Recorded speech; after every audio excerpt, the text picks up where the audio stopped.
Hey TikTok, we need your help by December 25th for my sister who's going through a pretty nasty custody battle.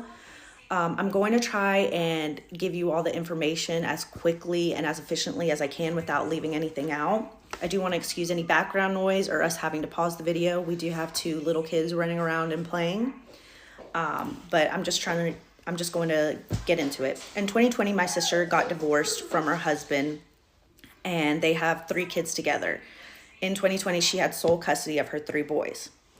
Going from being a stay-at-home mom throughout the duration of their whole marriage to now being by herself and not having a career or anything and being paid $10 an hour, my sister could not financially support her children the way that they needed to be supported.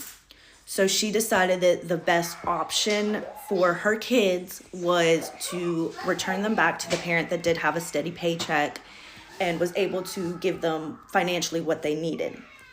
The agreement, it was a verbal agreement, was that when she became financially stable, that the boys would return back with her. Within a month of her giving up the boys in 2021 is when she ended up giving up the boys. He served her with an emergency custody order. Because she wasn't financially stable, she was not able to fight this, which meant he ended up getting everything that the custody order entailed, which meant she only had supervised visits. And even then, she lives in South Carolina, he lived in Kentucky at the time. So being able to plan that out was not easy. So in 2023, he ended up getting divorced again from his second wife, which meant he needed help with childcare. So he ended up bringing my sister back into the picture and letting her have the boys unsupervised, along with letting the boys stay with her at her house for a duration of time. And that ended up breaking the custody agreement. In 2024, in June, when the boys were with her for summer break, the boys ended up saying that they wanted to stay with my sister and ended up saying that they wanted to live with her. My sister said that they needed to talk with their dad and see what their dad wanted because she didn't want to step on any toes. Their dad ended up saying, 2024, the boys are back with my sister for summer break. They ended up wanting to stay with her. And their dad ends up saying, yes, you guys can go back to live with your mom and she can be the primary custodial.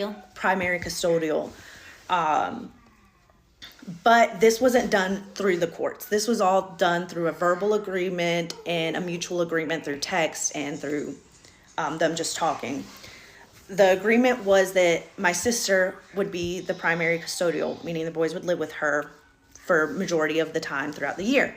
And he would get the kids on breaks, and so on and so forth.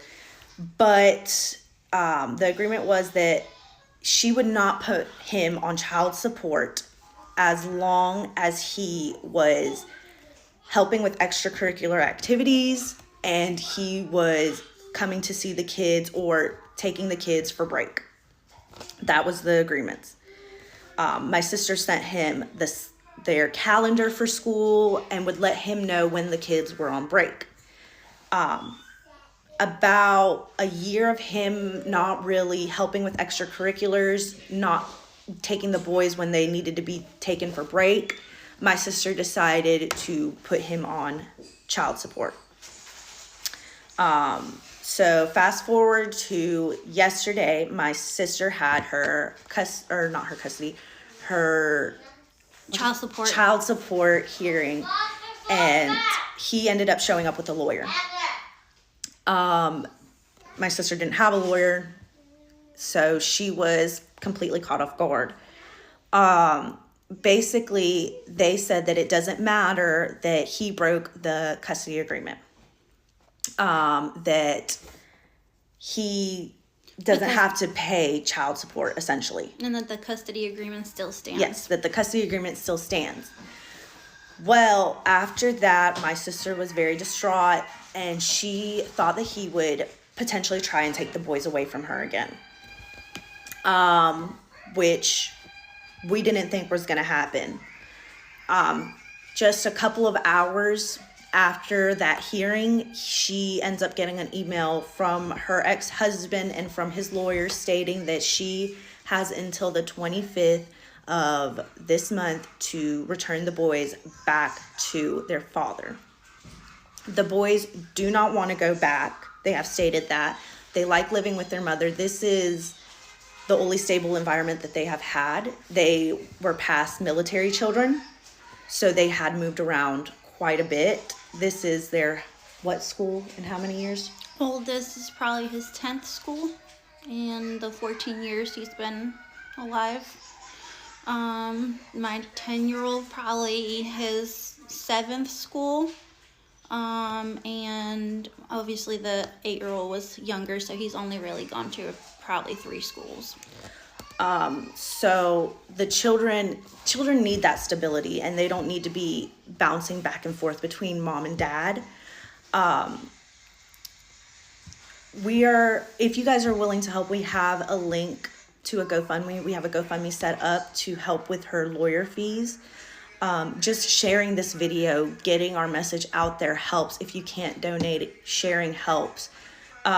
If you're a lawyer that practices in the state of South Carolina and you think that you can help us, please reach out.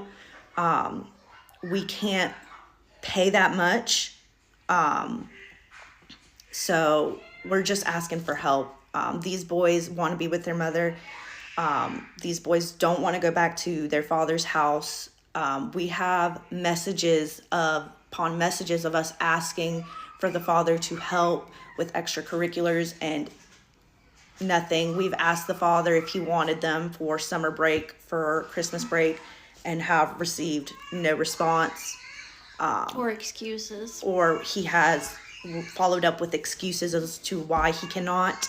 The boys need stability, and the stability right now is with their mother.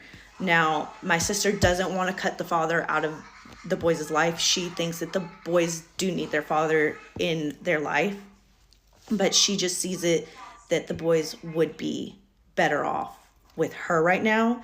And unfortunately, if she can't get a lawyer, the boys will not get what is best for them right now.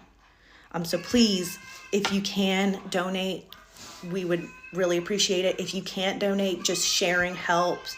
Get our word out there. Like I said, if you're a lawyer that you think that you can help in our situation, please reach out. At this point, we'll do anything. Thank you.